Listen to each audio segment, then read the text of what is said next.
마을과 공동체에 대한 진솔한 이야기 마을 진담. 오늘은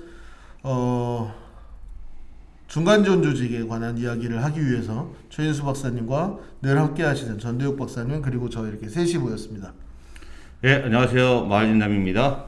자, 지난번에 저희가 새로운 체계를 도입을 해서 뜨거운 열전이 좀 있었습니다. 사실 딴 데서는 보통 듣기 어려운 그런 이야기였었는데요.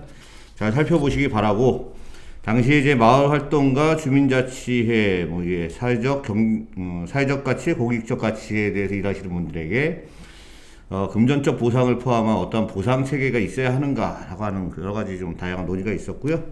오늘 좀 전에 최진규 박사님께서 말씀하시듯이 새로운 주제를 가져왔습니다. 이미 주제를 오픈을 하셨기 때문에.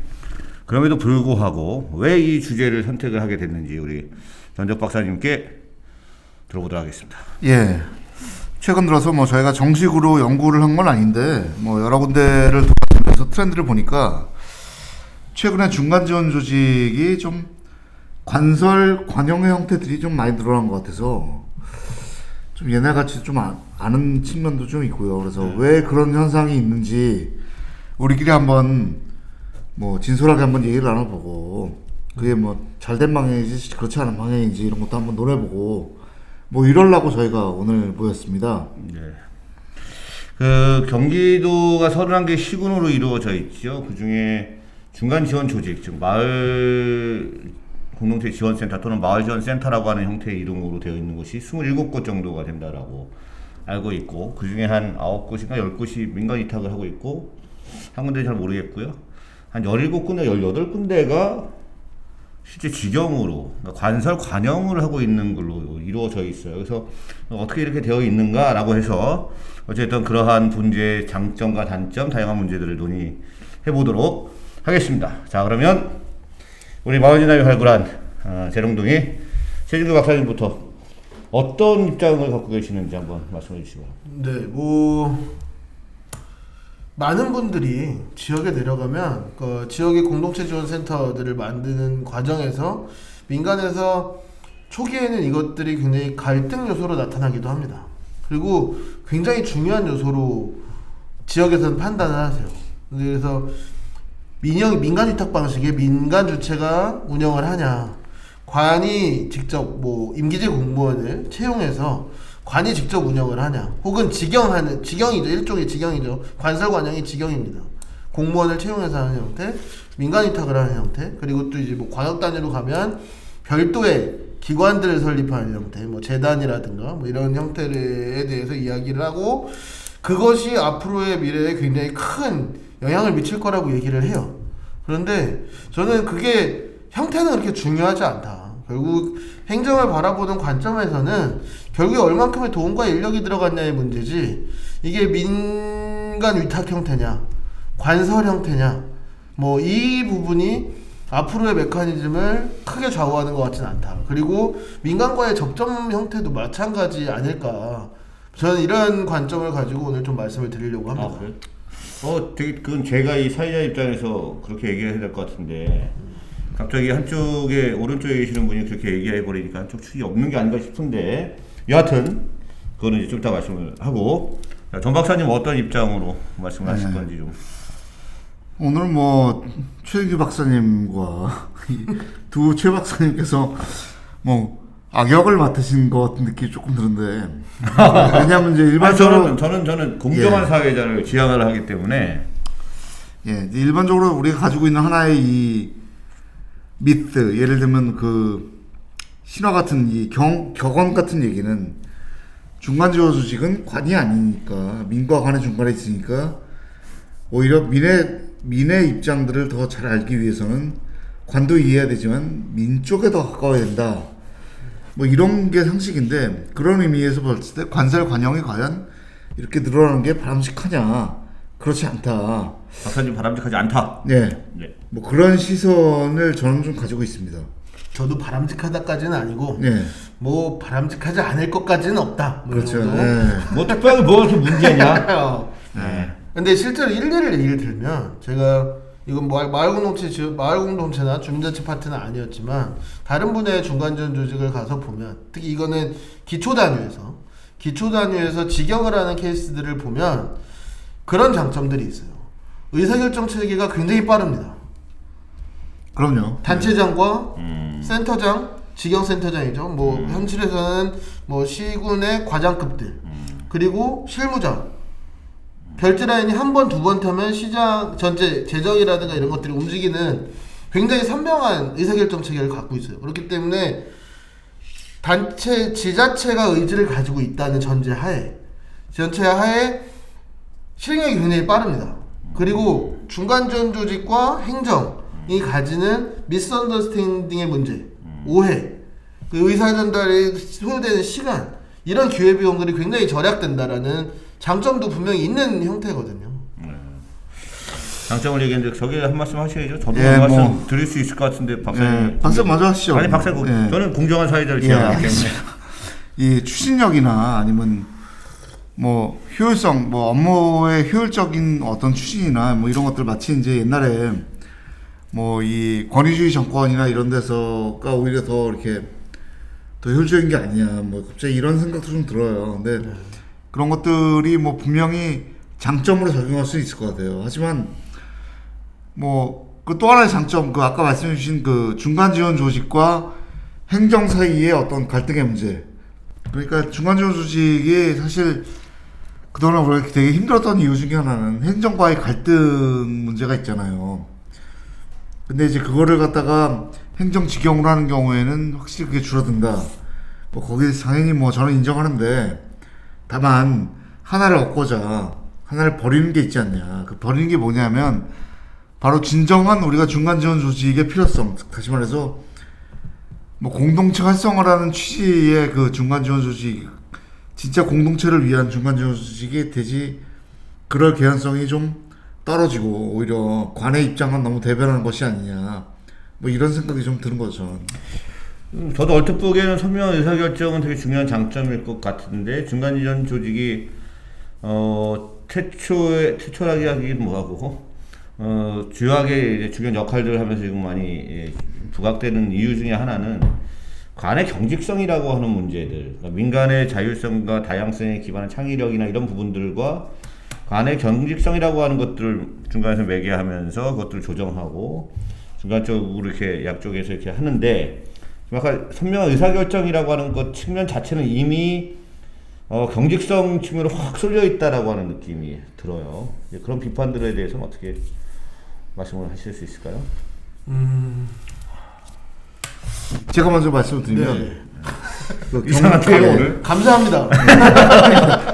경직성이라고 이제 지적을 해주셨는데, 저는 이제 맞는 말씀인데, 약간 표현을 만약 좀 더 이해를 위해서 달리 한다면, 결국은 관이라는 것은 정책을 추진하기 때문에, 정책을 밀어붙이기 때문에 그 일관된 입장을 고수하기 위해서 좀 더 관설 관용이 편하고 효율적인 것이 아니냐, 그러니까 이런 생각이 드는 거죠.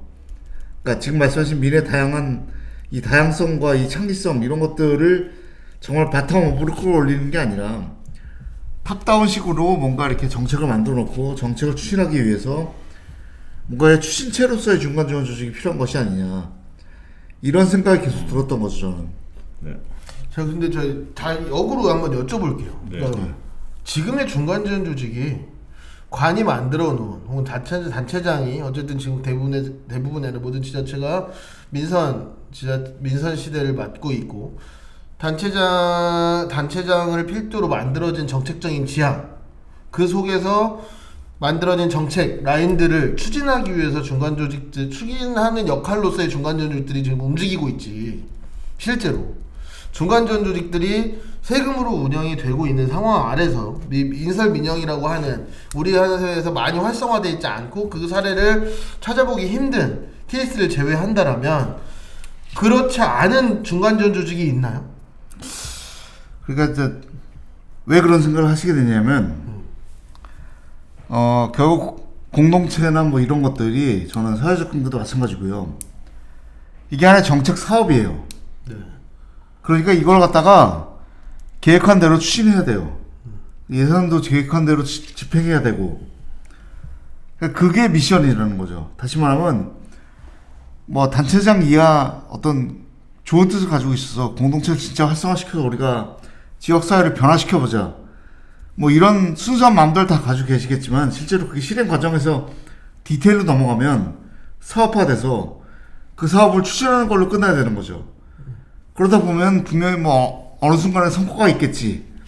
성과는 나중에 나오겠지.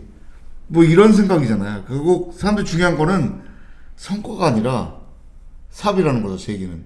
그러니까 사업을 하다 보니까 그런 중간지원, 사업의 추진체로서의 중간지원 조직이 필요하게 된 건데, 뭐 저는 진짜 이론적인 의미에서의 순수한 의미의 이 중간지원 조직은 뭐 사업도 좋고 계획도 좋은데 진짜로 그런 것들을 추진하는 과정 속에서 사람들을 어떤 하나의 공동체나 진짜 그런 것들에 대해서 역량 있는 주체들로 키워내는 그런 역할을 중간지원 조직이 좀 사업을 뭐 불가피하게 떠날 수는 없겠지만 그래도 초심으로 계속 다시 한번 돌아가야 되는 것이 아니냐 뭐 이런 생각을 가지고 있는 거죠.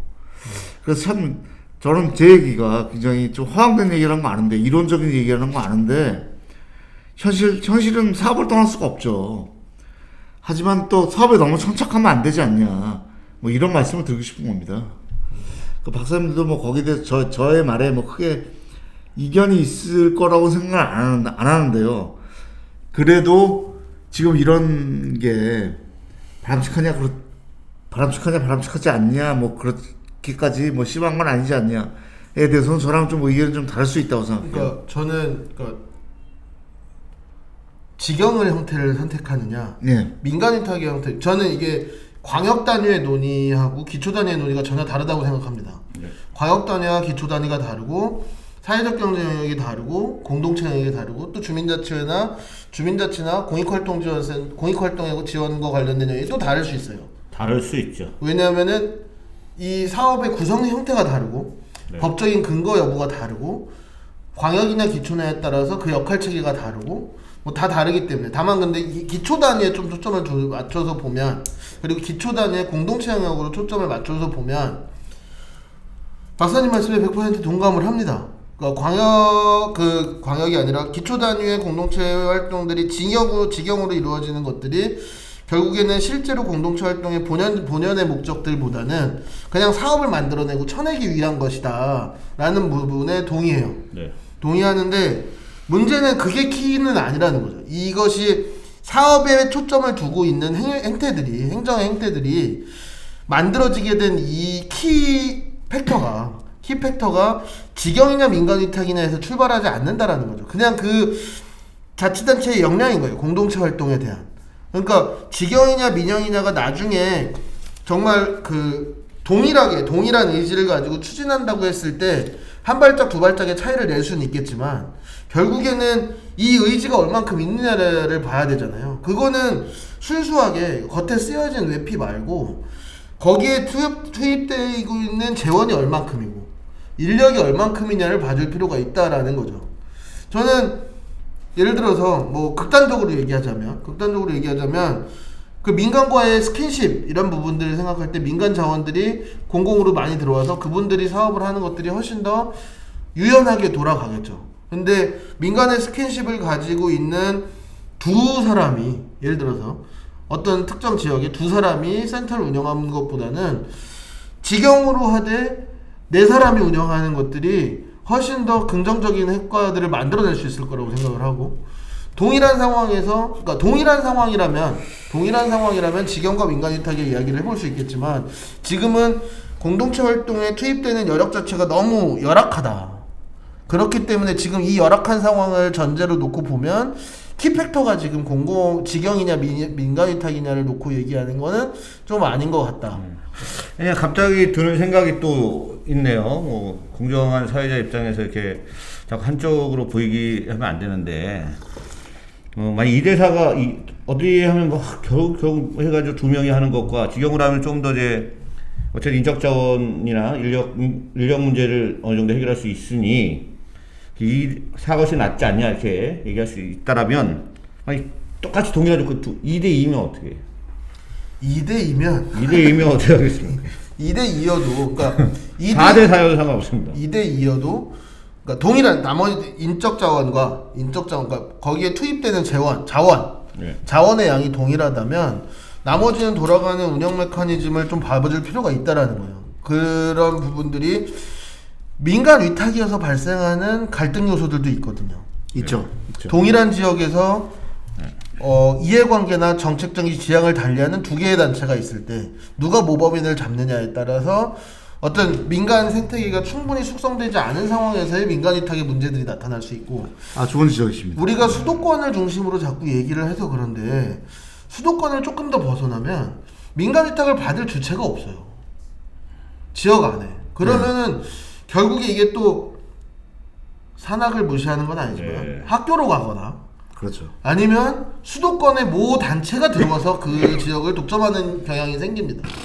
수도권의 정책들이 그냥 그 지역에 이식돼 버리는. 예, 수수의 활동가들이 내려가서 뭐 거점을 그 지역을, 잡는. 그렇죠. 뭐 그 지역을 좀 그런 수수 활동가에게 의존하는 형태의 어떤 그런 네. 정책들이 되죠.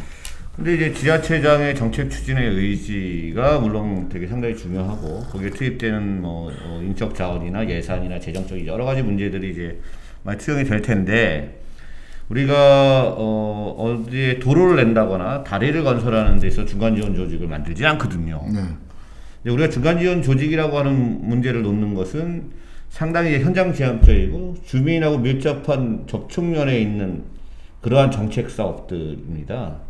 그것은 결국은 이제 그래서 우리가 공동체, 주민자치, 사회적 경제, 자활, 여러 가지 이런 문제들 이야기를 하는데, 그러니까 대주민하고 밀접한 그런 문제들이 기존의 정책 추진 과정에서 보면, 공무원들의 경직성, 실적주의, 여러 가지 이런 문제들로 인해서 이것이 제대로 정책이 추진되지 못하고 정책이 왜곡돼 버리더라. 아니면 민의 목소리가 들어오지 못하더라.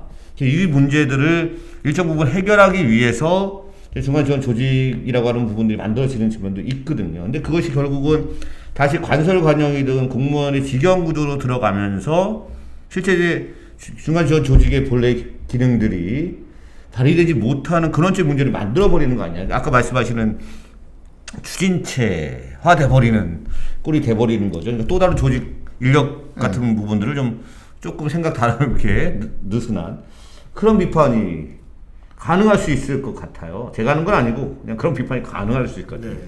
그 누군가가 그 SNS에 그런 얘기를 올렸더라고요. 중간지원 조직을 갖다 놓고 중간지원 조직의 중간이라는 얘기가 네. 행정과 민간의 중간이라는 얘기냐 네. 라는 퀘스천 마크를 달아서 올린 부분들이 있더라고요. 근데 어려운 부분입니다. 그러니까 원래는 그렇죠. 원래는 그런 의미였죠. 근데 저는 그것도 아닐 수 있다고 생각해요. 예. 그러니까 지원 조직의 성격이 굉장히 강한 거잖아요. 그러니까 지원 그것이, 조직이죠. 예, 그것이 행정과 민간의 중간일 필요는 없는 거죠. 민간 어떻게 보면 사업과 현장의 중간일 수도 있는 거고, 어떤 굉장히 다양한 입체적인 구조를 생각한다면 그것이 꼭 행정과 민간의 중간일 필요는 없다. 네. 공정한 사회적 입장에서 약간 궁색해 보이는. 자, 정 박사님. 네. 사업과 민간의 중간이라는 것은 이제 행정과 민간의 중간이다의 다른 표현인 것 같고요. 저는 그렇게 받아들이고 네, 있고, 그럴 수 그래서 있죠. 아까 행정이냐 사업으로 점철된 예산 사업으로 점철된 이 행정 이거에 대한 비판을 하는 거고요, 사실. 근데 이제 저는 그나마 다행인 것은 그래도 그러니까 박사님 말씀이 맞는 게 최진규 박사 말씀 맞는 게 그게 별로 문제가 안 된다라고 느끼는 것 중에 하나는 물론 이제 그 중간지원 조직이 관설 관영이라고 하더라도 채용했던 민간 워낙 우수하신 분들이 활동을 많이 하신 분들이 많기 때문에 큰 문제는 안 될 것 같은데 가장 중요한 거는 저는 독립성이라고 봐요. 독립성. 근데 이제 원래 우리나라 행정의 특성상 동형화 현상이 있잖아요. 다시 말하면 한쪽이 뭘 하면 다 따라해요. 그래서 중간지원 조직이 다 비슷하게 가는데 한쪽도 계획을 잡으면 다 따라가고, 다만 우리가 독립성의 견지에서 본다면 저는 큰 문제는 없다고 봐요. 관설 관영을 해도 우리가 생각대로 행정의 눈치를 보지 않느냐, 예속되지 않느냐. 아니 그럼 민간 위탁 주면 예속 안 됩니까? 눈치 안 볼 것 같아요? 다 봐요. 하지만 그 와중에서도 그런 분들이 독립성을 잃지 않고 어느 정도 가고 있다고 저는 봐요. 그래서 관살 관영이라고 하더라도 우리가 걱정하는 것만큼은 그렇게 큰 문제가 되지는 않을 것 같은데, 어쨌든 그것을 마치 당연하다고 받아들이는 이 현상에 대해서는 저는 약간 좀 그렇고. 예, 짧게 이 관설 관용도 외부에서 그 소위 센터장을 계약직으로 채용해서 들어오는 케이스가 있고요. 어떤 곳은 아예 그냥 일반직 공무원이 센터장을 하는 경우도 있어요. 이것도 차이가 있겠죠. 차이가 많겠죠. 지금부터 하여튼 뭐 시간이 뭐 금방 가네요. 재밌어서 그런가 봐. 그 관설 관영의 이제 비판적 입장에서 이제 민간 위탁과 좀 비교해 가면서 그쪽의 얘기도 좀 다루면서 좀 얘기를 좀 더 나누면 좋을 것 같아요. 네, 그건 저는 좀 그러니까 사회자의 질의 방향이나 그 인도를 넘어서서 그냥 제 맘대로 뭔가 하고 싶은 얘기를 한다면 일단 하시고 네, 일단 하시죠. 한다면 그거야, 아까 뭐. 네. 아까 그 막간을 이용해서 박사님의 아까 그런 고민도 한번 말씀하셨던 하셨으면 우리 20분 정도가 민간 지금 생태계가 충분히 영양되지 않은 상태에서 위탁을 하는 것은 바람직하지 않을 수 있다. 20분 전적으로 정도가 지나서 제가 진짜 본질적으로 드리고 싶은 얘기는 아까 그런 얘기를 했잖아요. 그러니까 공동체 활동이라는 게 관의 예산만 가지고 사업만 가지고 움직이는 거는 좋지 않다. 100% 동의합니다. 우리가 그 단계를 넘어가야죠. 근데 그 단계는 아직 안 왔잖아요. 예산으로 점철됐으면 좋겠다. 예산을 너무 반영하지 않고 있다는 거예요. 그러니까 저는 그러니까 최근에 특히 공동체 사회적 경제나 이런 뭐 개별 법률이나 전달 체계상으로 쏟아지는 재원들이 있는 영역들을 제외하고 공동체 파트 굉장히 기초 중심이잖아요. 그리고 자발적인 부분들 중심으로 뭔가 정책들이 이루어집니다. 공동체 활동이란 것들을 한다라고 얘기를 하는데 사실 대부분의 경우는 이 자치단체장의 액세서리 같은 경우들이 굉장히 많아요. 그러면 이 정책을 한다 안 한다를 뭘 가지고 평가하냐? 이거는 자치단체장의 립 서비스를 가지고 판단하는 게 아니거든요. 우리는 공동체를 사랑합니다. 뭐 어디는 어디 도는 어디 시는 자치단 공동체에 기반한 사람 중심의 도시입니다. 이건 립 서비스고, 그러면 거기 사람 중심의 도시에 얼마가 떨어지느냐, 거기에 어느 정도의 인력이 투입되느냐의 문제인데, 이거 예산이 수반돼야 된다. 실제 기초자치단체의 중간전 조직 형태를 보면 아까 뭐 경기도 같은 경우는 30개 중에 뭐 20몇 군데 중에 27개가 설치되어 있다. 31개 시군 중에 27개가 설치되어 있을까? 나는 거기에 부분에 굉장히 회의적입니다. 그 중에 상당수는 그냥 공무원이 앉아 계신 책상 옆에 센터. 공동체 일부 공모 사업을 영수증 처리하는 공무원들 옆에 센터 간판만 달아놓은 거다. 그러니까 중간 조직은 없는 겁니다. 중간 조직은 주로 어떤 방식으로 활용되냐? 영수증 처리하는 전담 공무원이 하나 있습니다. 그리고 두 번째로는 중앙정부 예산 딸 때 우리는 중간전 조직이 있다라고 그림을 그릴 때 한 번 씁니다. 그러니까 딱 두 개의 용도밖에 없거든요. 이런 형태의 중간전 조직은 필요 없는 거고 없는 걸로 판단해야 된다. 그래서 그렇다면 결국에 중간전 조직의 핵심적인 부분을 보는 게 뭐냐? 그 외피가 중요한 게 지금 단계에서는 외피가 중요한 게 아니라 실질적으로 거기에 돌아가는 동력이 뭐냐를 중심으로 파악할 필요가 있다. 그리고 전략적으로 꽂히는 부분들이 있잖아요. 저한테 그냥 아주 단도직입적으로 민간 위탁할래, 직영할래? 라고 하면 전 민간 위탁이 더 좋다라고 생각할 수 있을 것 같아요. 근데 그게 핵심이 아니라 그런 공동체 활동에 어떤 정책들을 어떤 규모로 할 겁니까에 대해서 파악을 먼저 제시할 필요가 있고, 그 다음부터는 초기 출발점이니까 직영이 가지는 문제점은 운영적인 부분으로 해결할 수 있고, 민간 위탁이 초기에 가졌던 문제점은 뭐 시민사회의 합의나 생태계 조건의 건전성 등으로 해결할 수 있는 거잖아요. 그러니까 초기 출발점이 이게 크리티컬 포인트는 아니다 라는 말씀을 드리는 거고, 지금의 공동체 파트의 중간 조직의 가장 큰 문제는 실체가 없다는 거다. 사업에. 그러니까 사업의 실체를 먼저 찾는 게 첫 번째 발걸음이 아닐까. 그게 이제 많은 활동가 분들이 중간지원소에서 느끼는 일종의 자괴감 비슷한 거잖아요. 우리가 뭐 관의 사업들만 추진하려고 여기 들어온 거냐, 이걸 하고 있는 거냐, 이런 회의들이 많으신데, 그리고 뭔가 좀 더 본질적으로 지금 말씀하신 대로 우리가 이걸 하기 위해서 여기 들어왔느냐, 뭐 이런 것들에 대한 해답을 줬으면 좋겠어요. 저는 정말 좋겠는데 그 해답을 누가 줄 수 있겠어요. 뭐 다시 이제 원론적으로 돌아가서 과연 우리 지역은 얼마나 민간의 생태계가 있겠느냐, 그리고 나는 거기서 어떤 역할을 해야 되느냐. 물론 이제 훌륭한 뭐 친한 훌륭한 후배들의 뭐 사례들 예를 들면 뭐 이종필 군이나 뭐 전호것 군 같은 이런 사례들도 있지만 그게 뭐 또 전반적인 일반적인 현상이냐라고 보기에는 조금 더 좀 그런 것 같고요. 어쨌든 현실에서는 이 중간 지원 조직을 구성하고 계시는 그 많은 그 민간 부문의 전문가나 활동가 분들께서 이 중간 지원 조직이 이게 비록 관설이지만 또 그만큼 또 권한이나 이런 재원들을 갖는 그런 장점도 있잖아요. 그렇지만 또 본질적으로 나는 민간 생태계의 일원이다. 이런 생각을 좀 가지면서 우리가 다시 초심으로 계속 밟아가야 되는 것이 아니냐. 특히 관에서도 그거를 더욱 장려해야 되는 것이 아니냐. 단체장도 마찬가지고요. 그러니까 사업에 선착하지 말자. 이게 뭐 사실 제가 드리고 싶은 말씀인데 뭐 저도 뭐 수많은 계획을 짜봤지만 뭐 사실 사업 없는 계획이 우리나라에서 뭐 얼마나 의미가 있겠습니까? 실제로 박사님 말씀처럼 조직과 예산이 투입돼야죠.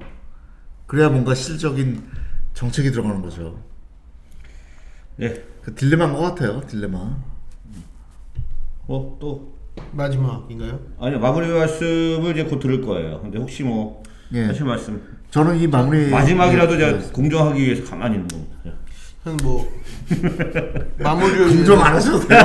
마무리를 위해서 숨을 고르고 있겠습니다. 네. 박사님 뭐 혹시 뭐 추가적인? 예, 저는 없습니다. 저는 좀 다 말씀드렸습니다. 네, 아까 수도권이든 이 서울, 경기, 인천 지방을 중심으로 한 대한민국에서 인적 자원이 많은 이곳에서는 그렇죠. 민간 위탁이라고 하는 부분도 상당히 의미를 가질 수 있겠지만 지방으로 가면 어떤 기초자치단체 단위에서는 실제적으로 그것을 수행할 수 있는 기본적인 역량이 갖춰지지 않았다라고 하는 말씀을 조금 인상 깊게 들을 수 있는 부분인 것 같아요. 그래서 좀 그런 부분들이 하나 있고요. 그러면 마치도록 하죠. 우리 있는 게 시간이니까 네, 다음에 좀 더 하고요. 누가 먼저 어느 분이 먼저 마무리 말씀하시겠습니까? 제가 네. 사실 전 마무리 말씀 없습니다. 그러면 제가 정 박사님 네, 것까지. 네. 사실 중간 지원 조직에 대한 이야기는 필요하실 수도 있을 것 같아요. 듣는 분들이. 근데 저희가 경기도를 돌아다니는 것도 그렇고 이전에 마을 진담 본편에서 여러 지역들의 중간 지원 조직 활동가들을 만나 뵈면서 늘상 했던 얘기라 한 번쯤은 종합해야 되지 않을까라는 생각을 하나 했었는데 이게 한편에 다 소화하기 굉장히 어려운 측면들이 있습니다. 근데 그 얘기들 다 가장 핵심은 아까 전대욱 박사님이 말씀하신 것처럼 어떤 형태든 간에 독립성과 민간의 창의성을 어떻게 들여올 수 있을 것이냐, 그리고 그 조직들이 창의적으로 움직이도록 어떻게 독립적으로 지원해 줄 거냐의 문제인 것 같아요. 그런데 그 부분에 대한 이야기보다 형태에 대한 얘기들을 많이 드린 것 같아서 좀 송구하긴 한데, 근데 많은 경우에 이 논의에 그치는 경우들이 많습니다. 지역에서 우리는 직영으로 할 거냐 민간 위탁으로 할 거냐. 그러니까 중요한 논의입니다만 사람이 하는 일은 사람이 하는 사람 손에 의해서 바뀔 수 있다. 그렇기 때문에 조금 더 본질적인 논의로 들어갔으면 좋겠고, 공동체 영역에서는 아까 말씀하신 것처럼 그 형태가 어떻든 간에 민간의 창의성이 좀 발현되는 형태로, 그리고 좀 제대로 돌아가는 형태로 공동 중간지원 조직이라는 것이 세팅될 필요가 있겠다. 지금처럼 우후죽순으로 226개 지자체 가운데 몇 개가 있는지 잘 모르겠습니다. 근데 요즘 지자체에 올라오는 거 보면 70%는 중간지원 조직을 갖고 있는 것 같아요. 근데 그것이 진짜냐, 그러니까 진실된 역할들을 찾아가는 기회가 됐으면 좋겠습니다. 앞으로 저도 답은 없지만 뭐 중간중간 논의할 기회가 또 있을 거라고 생각을 합니다. 공공기관처럼 우리도 한번 전수조사 한번 해볼까요? 우리가라고 마을진담의 하면 이름으로 지방행정연구원이 네, 연구과제로. 네. 혹시 박사님 떠오르시는 마무리 말씀? 떠난 거 없고요. 아까 민간 생태계 얘기가 좀 가슴에 많이 와닿아요. 결국 위탁이든 뭐든, 그러니까 민간 직영이 아니라면, 관설 직영이 아니라면 민간 위탁인데 우리가 생각할 수 있는 게 과연 그게 우리나라 현실에서 지역별로 다 적합하냐, 이런 거에 대해서는 좀 여러 가지 이견이 있을 수 있으니까 아무튼 좋은 생각할 거리를 주셨네요. 또. 네, 뭐 오늘 중간 지원 조직이 한국 사회에 상당한 의미를 차지하고 실제 많은 역할들을 수행하고 있는데요. 그 조직의 형태를 보면 이제 행정이 만들어서 행정이 운영하는 관설 관영의 형태 또는 이제 민간 위탁의 형태나 뭐 여러 가지 형태들이 있습니다. 거기에 대해서 이제 많은 논의들이나 논란들이 좀 있어서 저희가 일정 부분 얘기하려고 했는데 좀 부족한 부분이 없잖아 있는 것 같습니다. 그래서 다음에 언제 될지 모르지만 또 한번 다시 한번 이런 문제들을 언제든지 또 논의할 수 있어서 이 편이든 다른 편에서 또 한번 하면 좋을 듯 싶습니다. 오늘 사실은 이렇게 밤늦게 시작을 해서 저녁에 시작을 해서 거의 뭐 어두워져 가지고 지금 사실 많이 피곤하긴 한데요. 제가 이제 사회를 보면서 좀 약간 박쥐가 됐던 건 아닌가 이런 생각을 좀 하는데 저도 사람인지라 한쪽의 의견들이랑 이렇게 듣다 보면 또 제 의견을 얘기하게 되네요. 어찌됐든 마을진담은 항상 이런 문제들을 다뤄나갈 수 있도록 하겠습니다. 네. 박사님은 뭐 공학 박사니까 공정 안 하셔도 돼요. 그럴까요? 네, 공정공학 박사라고 이게 항상 공정하라는 법은 없어요. 마을진담은 길이 아니어도 좋습니다. 우리가 남기는 발자국이 길을 만들 것입니다. 우리는 이렇게 걸어왔습니다. 길이 아니면 가지를 않고 길이 없으면 만들면서 걸어왔습니다. 이것도 제가 만든 것이나 마을진담이 만든 것이 아니라요. 그 노회찬 국회의원께서 말글에 나온 일입니다. 길이라고 하는 제목의 말글인데요. 우리가 어떻게 마을진담이 구독자 지금 400 간신히 넘겨서 새로운 길을 만들지만 또 이렇게 3명이 나름대로 작당을 해서 열심히 하고 있습니다. 많은 구독 부탁드리고요. 함께 해주시기 바랍니다. 자, 지금까지 마을진담을 청취해주시고 시청해주신 모든 분들께 감사드리겠습니다. 이상으로 마치겠습니다. 고맙습니다. 안녕히 계십시오. 고맙습니다. 안녕.